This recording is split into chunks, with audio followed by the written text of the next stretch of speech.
Today we're going to be talking about the math behind gerrymandering. So first, what is gerrymandering? Gerrymandering is the process of dividing up a certain map into separate voting blocks in order to manipulate the results of an election. For example, in this hypothetical map, although the number of people voting for the blue and red sides are the same, the voters can be split up into different districts to give vastly different results. There are lots of examples of gerrymandering done in the United States. For example, in Pennsylvania, the districts were drawn by Republican officials who manipulated the voters so that in 2012, although 50.5% of the population voted for the Democratic Party, only 5 out of the 18 districts went to the Democrats.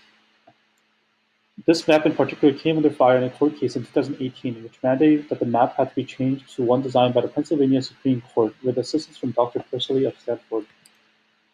But how can we tell if gerrymandering has occurred by looking at a political map? One method is through something known as the efficiency gap, a metric designed by Dr. Stephanopoulos and Dr. McGee.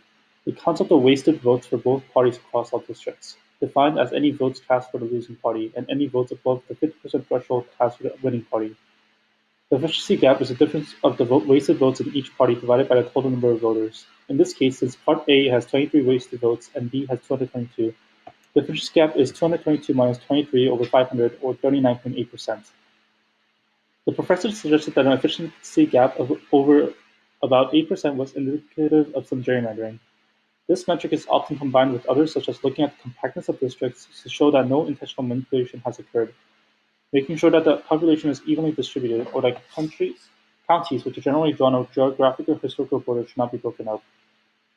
So how can fair maps be drawn? There are three main schools of thought: using an independent committee to draw the map, which has been instituted in several states; revising the electoral system to be proportional to the whole state; and making random computer-generated borders. The first solution has the problem of the committee not likely to be completely nonpartisan.